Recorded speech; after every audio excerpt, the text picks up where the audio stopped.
Assalamualaikum warahmatullahi wabarakatuh. Salam sejahtera selalu. Kali ini kita akan membahas materi kelanjutan dari materi sebelum ini, yaitu masih tentang aplikasi sederhana berbasis Excel. Kali ini yang akan kita bahas adalah aplikasi sederhana akuntansi perusahaan dagang yang berbasis Excel, sesuai dengan beberapa permintaan dari Bapak Ibu yang menginginkan bagaimana aplikasi ini kalau diterapkan dalam akuntansi perusahaan dagang yang berbasis Excel. Selamat menikmati. Jangan lupa like, share, and subscribe.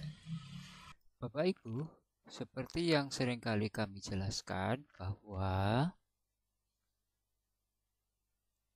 aplikasi Excel ini mempermudah Bapak Ibu untuk memperjelas atau menjelaskan kepada siswa secara sistem. Bagaimana? Dengan memasukkan bukti transaksi ini, bukti transaksi ini kita masukkan, maka kita masukkan ke jurnal umum. Nah, kemudian dari jurnal umum itu buku besarnya sudah jadi, neraca saldo sudah jadi, bahkan kalau kita buat penyesuaiannya, adjustmentnya, maka juga kertas kerja sudah jadi, kemudian laporan keuangan yang 3 itu juga otomatis sudah jadi, laporan laba rugi, perubahan ekuitas dan neraca. Kalau kita buat jurnal penutupnya, maka neraca saldo setelah penutupan itu juga akan jadi. Jurnal pembalik kalau kita buat, maka buku besar awal periode berikutnya juga akan jadi secara otomatis. Sehingga dari awal ini kita masukkan jurnal umum, maka jadilah semua transaksi-transaksi ini dalam suatu siklus akuntansi. Pertama, kita siapkan ref akunnya. Apa saja yang kita butuhkan, yaitu nama perusahaan. Kita ketik, biasanya kita ketik manual, ini kebetulan sudah saya siapkan. Perusahaan dagang Lancar Jaya. Tahunnya misalnya tahun 2020. Nih, udah. Kemudian ini kita siapkan akun-akun yang akan dibutuhkan di dalam transaksi-transaksi perusahaan dagang tersebut. Nah, misalnya di sini yang pertama aset.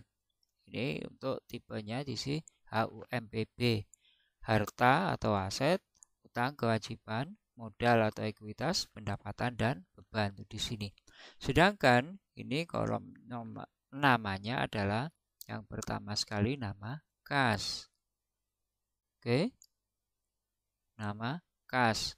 Kemudian jenisnya aset lancar.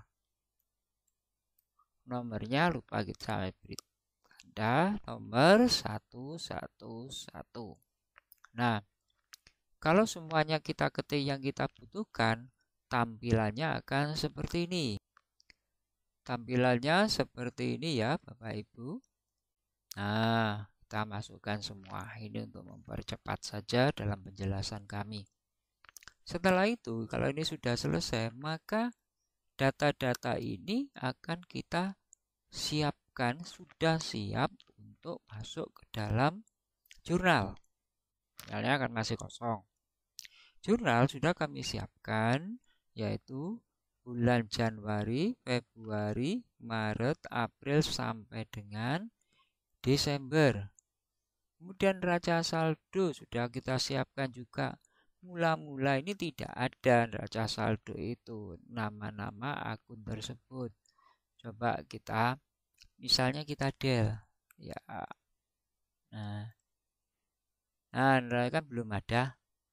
Oke, neraca lajur juga belum ada. Neraca juga belum ada. Laporan perubahan ekuitas belum ada. Dan laba rugi juga belum ada.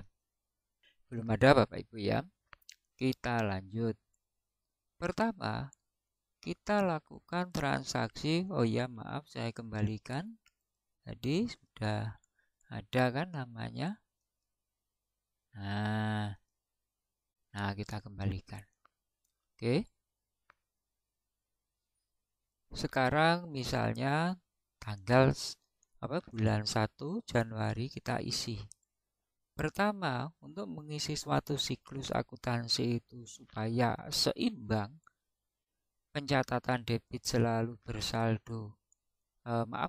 Neraca misalnya harta itu selalu bersaldo debit, utang selalu bersaldo kredit, modal itu akan selalu bersaldo kredit, pendapatan juga bersaldo kredit, dan beban akan selalu bersaldo normal debit.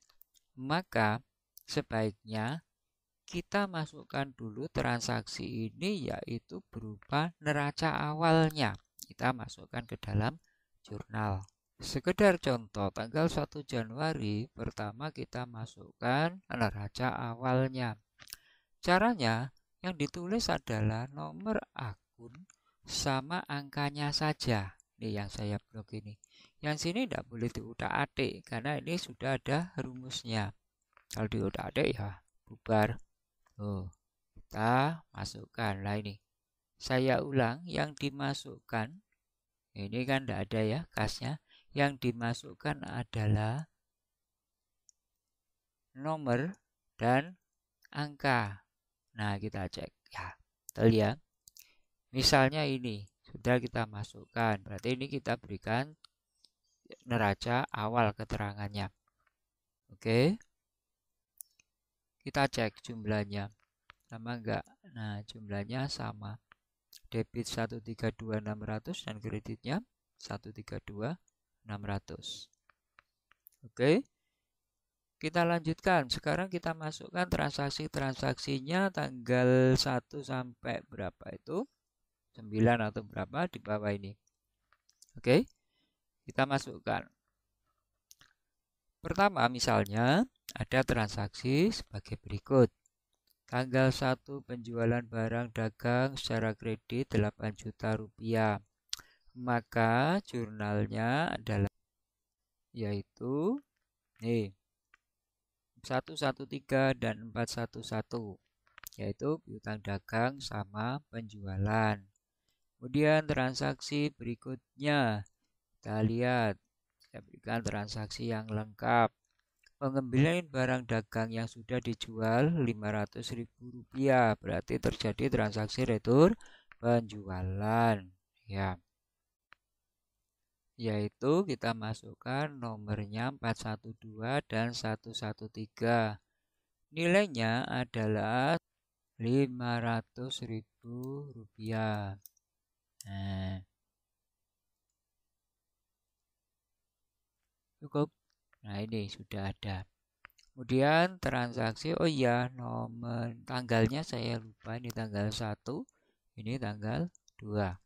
Oke, kita lanjut, yaitu tanggal berikutnya tanggal 3.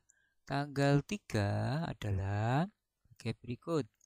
Penerimaan pelunasan atas penjualan barang dagang dengan memberikan potongan berapa ini? Rp200.000. Berarti ini terjadi penerimaan dari pelunasan penjualan, kita yang menerima. Mula-mula 8 juta dikurangi 500.000 sehingga tinggal 7.500.000 bagiannya. Masih dipotong dengan 200.000 karena kita memberikan potongan penjualan.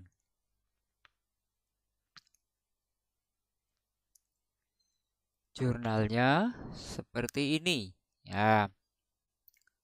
Kas debit, potongan penjualan debit, piutang dagang kredit. Ya, sekali lagi ini yang diketik adalah hanya ini saja. Nah, oke, kita tidak mudah ada ini karena sudah tersistem. Oke, saya kembalikan. Kemudian selanjutnya adalah transaksi tanggal 3.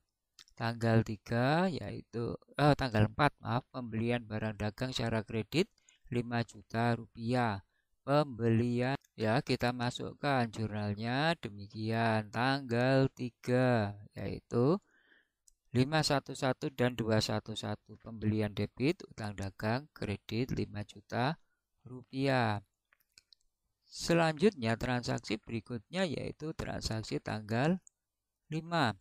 Pengembalian barang dagang yang sudah dibeli, berarti retur pembelian 700.000 rupiah. Maka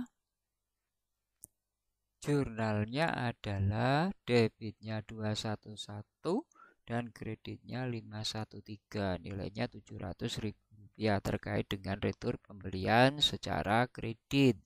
Kita lanjut tanggal berapa sekarang? Tanggal 6, yaitu transaksi tentang pelunasan atas pembelian barang dagang dengan menerima potongan. Yang menerima potongan maksudnya pembeli. Itu adalah kita yang membeli ya. Jadi 5 juta dikurangi 700, tinggal 4.300.000, itulah yang harus kita selesaikan. Kita masih dapat potongan 300, berarti kasnya yang dikeluarkan adalah 4.300.000 dikurangi 300. Jadi kas yang dikeluarkan 4 juta. Oke. Maka jurnalnya adalah ini. Ya. Ya. Ini. Kemudian kita lanjutkan transaksi tanggal, ini tadi tanggal 6 ya, sekarang tanggal 7, yaitu tentang membayar gaji karyawan bulan ini 1 juta rupiah. Maka jurnalnya adalah ini jurnalnya. Kemudian sekarang kita lanjut tanggal 8, yaitu tentang membayar ongkos angkut barang yang dibeli, berarti beban angkut pembelian. Maka jurnalnya, tadi beban angkut pembelian. Maka jurnalnya adalah beban angkut pembelian dan yang dikredit kas. Kita lanjut yang tanggal 9, yaitu tentang membayar ongkos angkut barang yang dijual, artinya beban angkut penjualan. Nah, beban angkut penjualan 516 dan 111 kas. Oke. Mungkin ada satu transaksi lagi yang kita masukkan, misalnya prepay. Prepay yaitu berarti debitnya prepay dan kreditnya kas, misalnya 1 juta. Ini misalnya. Oke, transaksi sudah kita masukkan, misalnya ini tanggal 8, ini tanggal 9, dan terakhir tanggal 10. Kita buktikan, kita ingin tahu saldo kasnya berapa sekarang. Kita lihat di buku besarnya. Kas ini nomor 111 ya. Ini kita klik. Oke. Langsung kita tahu berapa kasnya. Ini transaksi yang berjalan selama bulan Januari. Saldonya kas 16.300. Ini plus, artinya bersaldo normal di debit. Coba kita lihat yang lain. Oh ya, kira-kira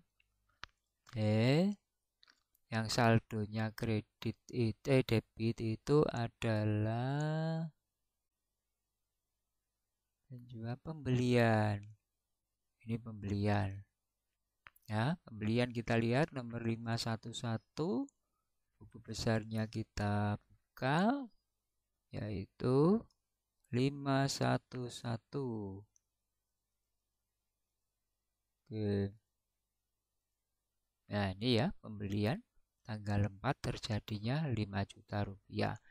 Ini akan bersaldo debit.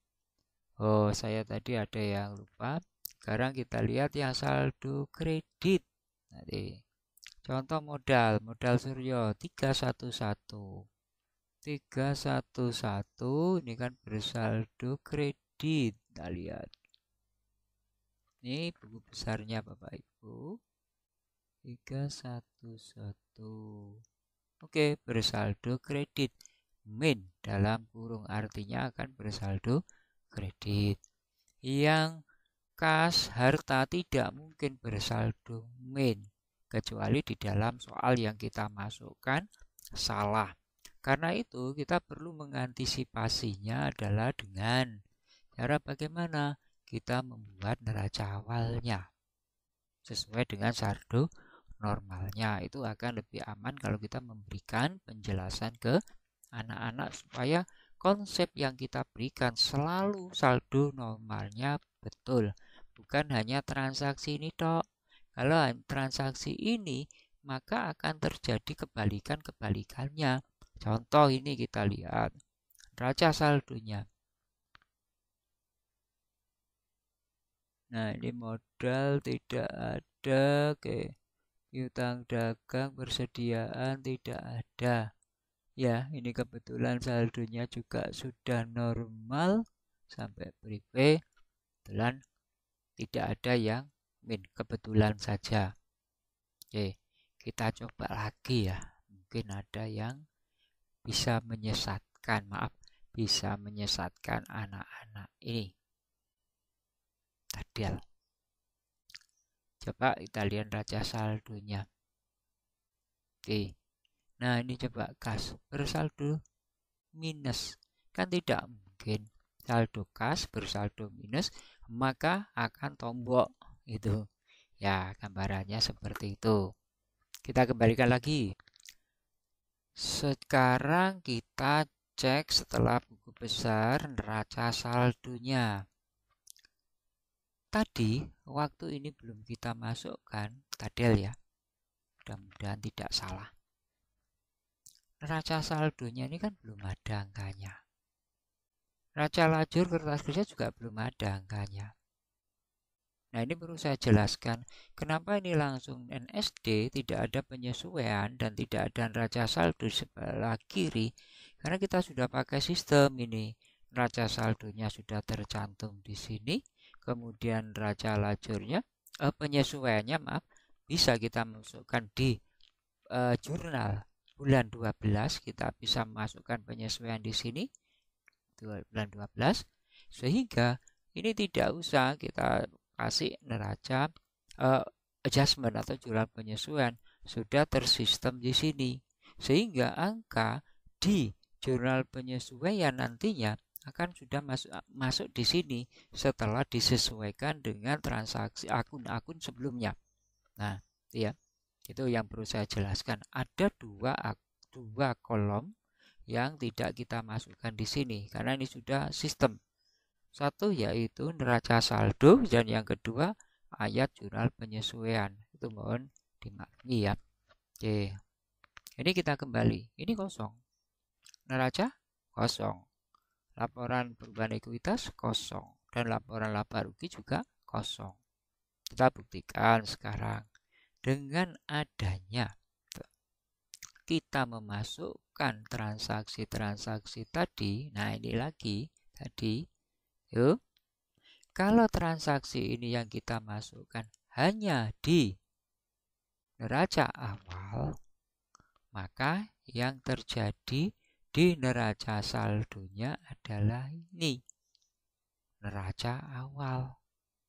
Nah, coba prepay penjualan dan sebagainya masih nol. Ini karena neraca awal berisi tentang HUM saja atau aset, kewajiban dan ekuitas saja. Tuh. Namun kalau ini sudah kita masukkan, maka neraca saldonya akan penuh. Nah ini penuh. Harta, utang, modal, pendapatan, beban ada semuanya di sini. Oke, gitu ya. Kemudian kita cek neraca lajurnya. Kertas kerja atau neraca lajur terisi mulai dari NSD, ini ya. Nah, bisa dilihat. Ini kenapa 0000 ini? Yang 00 ini karena memang tidak ada transaksinya, tapi sudah kita buatkan akunnya di sini tadi. Nah, ini sudah kita buatkan akunnya, namun belum terisi di jurnal sehingga itu merupakan pengembangan. Ini juga bisa Bapak Ibu tambahkan nama-nama akun yang lain, bebas di sini di bawahnya. Tapi nomornya supaya urut dengan ini. Misal ini kendaraan, peralatan, akumulasi penyusunan peralatan, kan berarti di bawahnya misalnya dibutuhkan tanah ini. Maka tanah bisa diketik di sini misalnya nomornya 124 misal. Tanah. Nah, terus kita urutkan. Oke, saya ulang. Ini ada sedikit kesalahan tadi. Misalnya tanah tadi itu. Udah kita buat tanahnya. Kemudian kita masukkan. Kita blok, maaf. Kita blok. Dan ini supaya bisa urut di atasnya. Maka kita klik home. Kita cari nih. Nah, sort smells to largest. Kita klik ini, dipastikan sort. Nah, ini tanah sudah muncul di sini. Dan di neraca saldo sudah ada nomor 124, itu adalah tanah. Nih. Nah, lumayan kan? Oke. Kita lanjut. Kita lihat sekarang neraca saldo kertas kerjanya sudah betul ya. Nih. Nah, mulai kas. Oke, sudah sama. Nih. Nah, sekaligus di sini bisa kita lihat nih. Labanya sebesar 3.300.000 sama dengan ini ya. Kiri dan kanan. Maka kalau rugi ini akan di min di sini angkanya. Ini berarti plus laba. Itu. Kemudian ini sampai neraca lajur kertas kerja. Maka yang bisa dikembangkan oleh Bapak Ibu, ini contohnya adalah neraca. Di sini sudah saya buatkan linknya, tapi perlu dikembangkan lagi untuk laporan keuangannya. Neraca kita lihat. Nah, ini sudah betul kan? Modalnya adalah 120, 300 ini adalah modal akhir. Di neraca lajur tadi kan modalnya hanya modal Suryo adalah 118 juta. Dari mana neraca 120 modal Suryo ini 120 juta 300 ribu ini? Itu adalah dari laporan perubahan ekuitas ini. Nah, ini sudah terumus, ada rumusnya. Oke. Modal awalnya 118 juta, labanya 3.300.000 dikurangi prive yaitu sebesar 1 juta misalnya, sehingga modal akhirnya atau ekuitas akhirnya 120.300.000. Sama kan? Ini saya linkkan ke sini. Oke. Dan kemudian kalau kita lihat laporan laba rugi, nah ini muncul 3.300.000. Dengan harga pokok penjualannya sudah saya setting dari kanan ini. Nah, ini 4.300.000 ini dengan rumus rumus HPP, persediaan awal tambah pembelian tambah beban angkut pembelian kurangi retur pembelian kurangi potongan pembelian dan dikurangi persediaan akhir 4.300.000. Sehingga ini sudah muncul Bapak Ibu bahwa seperti ini tampilan untuk laporan laba rugi. 3.300.000 sama dengan neraca lajur atau kertas kerja 3.300.000. Tuh. Kemudian untuk neraca saldo ini seperti yang sudah saya sampaikan, satu ini merupakan bulan, bisa kita ganti 2, berarti ini bulan Februari. Jadi transaksi ini sampai Februari itu maksudnya. Tapi karena Februari ini belum ada, maka ini belum bisa ditampilkan Februarinya, Maret, April. Nah, biasanya kalau ingin lebih aman itu adalah neraca saldonya bisa diisi bulan 12, berarti tanggal bulan 1 sampai bulan 12 transaksinya sudah tersimpan, tersistem terlink ke neraca saldo tanggal bulan 1 sampai 12 itu. Nah, itu yang perlu kami sampaikan kepada Bapak Ibu untuk menggunakan aplikasi ini. Pertemuan selanjutnya kita akan mencoba mengisi penyesuaiannya, jurnal penyesuaian di bulan 12. Sehingga dengan demikian nanti kalau kita isi penyesuaian dengan penyesuaian persediaan barang itu kan ada dua, yaitu metodenya ada dua maksud saya, yaitu metode ikhtisar laba rugi dan metode harga pokok penjualan. Kita nantikan pada episode berikutnya. Terima kasih Bapak Ibu sekalian atas kunjungan Anda pada YouTube kami, yaitu kanal Setia Budi. Tetap jangan lupa subscribe, like, and share. Yang sudah subscribe, silakan like and share. Terima kasih banyak. Mohon maaf atas kekurangan kami. Akhirul kalam. Assalamualaikum warahmatullahi wabarakatuh.